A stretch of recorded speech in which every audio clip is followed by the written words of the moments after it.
Assalamualaikum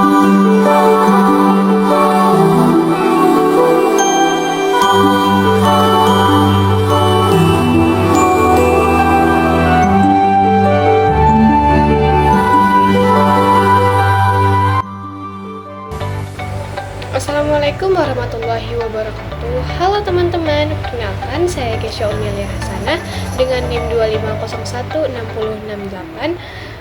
Saya merupakan mahasiswi dari Program Studi Pendidikan Bahasa dan Sastra Indonesia Universitas Negeri Padang. Pernah nggak sih kalian merasa satu kata bisa punya arti yang berbeda-beda tergantung situasi atau cara pemakaiannya? Nah, hal itulah yang akan saya bahas dalam video ini. Pada kesempatan kali ini, saya akan membahas materi tataran semantik, khususnya tentang jenis-jenis makna dalam bahasa. Materi ini penting karena membantu kita memahami bahwa bahasa bukan sekedar rangkaian kata, tetapi juga mengandung makna yang bisa berubah sesuai konteks. Melalui video ini, diharapkan kita semua bisa lebih memahami macam-macam makna seperti makna leksikal, gramatikal, denotatif, konotatif, hingga idiomatik, sehingga kita dapat menggunakan bahasa secara lebih tepat dan efektif. Yuk kita mulai pembahasannya. Baik, untuk yang pertama kita akan mengenal jenis makna. Di sini makna terbagi menjadi 6, yaitu yang pertama makna leksikal, yang kedua makna gramatikal, yang ketiga makna denotatif, yang keempat makna konotatif, yang kelima makna kontekstual, dan yang terakhir makna idiomatik. Nah, untuk yang pertama, kita akan mengenal terlebih dahulu tentang pengertian semantik. Semantik adalah cabang ilmu linguistik yang mempelajari makna dalam bahasa. Kajian semantik berfokus pada hubungan antara kata, frasa, atau kalimat dengan makna yang dikandungnya. Dalam kehidupan sehari-hari, semantik sangat penting karena makna menentukan apakah pesan yang disampaikan dapat dipahami dengan benar atau tidak. Lalu selanjutnya, pengertian jenis makna. Jenis makna adalah pengelompokan makna dalam bahasa berdasarkan fungsi, konteks, serta proses pembentukan kata. Satu kata tidak selalu memiliki satu makna saja. Makna bisa berubah tergantung bagaimana kata itu digunakan dalam kalimat, situasi, dan tujuan penutur. Baik, kita sampai di poin utama pembahasannya, yaitu jenis-jenis makna dalam semantik. Yang pertama, kita akan membahas makna leksikal.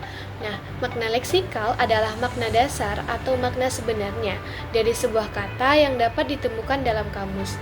Makna ini belum mengalami perubahan atau tambahan makna lainnya, seperti dicontoh, yaitu yang pertama, kursi, berarti tempat duduk. Yang kedua, air, berarti cairan bening yang digunakan untuk minum. Nah, makna leksikal ini disebut juga makna kata secara langsung tanpa dipengaruhi oleh konteks lain. Selanjutnya kita akan membahas makna gramatikal. Nah, makna gramatikal adalah makna yang muncul akibat proses gramatika, seperti penambahan imbuhan atau afiksasi, pengulangan atau reduplikasi, atau penggabungan kata, yaitu komposisi. Nah, seperti dicontoh yang pertama, rumah. Rumah bisa menjadi rumahan karena makna berubah karena ada sesuatu imbuhan. Yang kedua yaitu buku. Bisa menjadi bukuku. Itu menunjukkan kepemilikan. Nah, makna gramatikal tidak ada pada kata dasar, melainkan muncul karena proses kebahasaan. Yang selanjutnya kita akan membahas makna denotatif. Nah, makna denotatif adalah makna sebenarnya, objektif, dan apa adanya, tanpa unsur perasaan atau penilaian tertentu. Nah, contohnya seperti mawar, berarti jenis bunga. Dan yang kedua, kucing, berarti hewan berkaki 4 yang bisa kita pelihara. Makna ini bersifat netral dan umum. Selanjutnya yaitu kita akan membahas tentang makna konotatif. Makna konotatif adalah makna tambahan yang mengandung nilai rasa, emosi, atau penilaian tertentu di luar makna dasarnya. Contohnya yang pertama yaitu mawar bermakna lambang cinta, dan yang kedua buaya darat itu bermakna laki-laki yang suka mempermainkan perasaan. Makna konotatif sering digunakan dalam karya sastra, puisi, atau bahasa kiasan. Makna kontekstual. Nah, makna kontekstual adalah makna yang bergantung pada konteks penggunaan, baik dalam situasi, tempat, waktu, maupun kondisi pembicara dan pendengarnya. Contohnya seperti kata kepala nih. Nah, yang pertama itu kepala sekolah itu bisa menjadi pemimpin. Nah, yang kedua ada kepala sakit, itu itu bisa berarti bagian tubuh. Makna kata bisa berubah tergantung kalimat dan situasi yang mengiringinya. Selanjutnya yaitu makna idiomatik. Nah, makna idiomatik adalah makna ungkapan yang tidak dapat diterjemahkan secara harfiah atau kata per kata. Maknanya bersifat khusus dan sudah disepakati secara umum. Yang pertama yaitu contohnya seperti kambing hitam. Nah, berarti orang yang dijadikan pihak yang disalahkan. Yang kedua, angkat tangan berarti menyerah. Makna idiomatik ini sering ditemukan dalam percakapan sehari-hari dan karya sastra. Untuk kesimpulannya dari materi ini, tataran semantik membahas makna sebagai unsur utama dalam bahasa.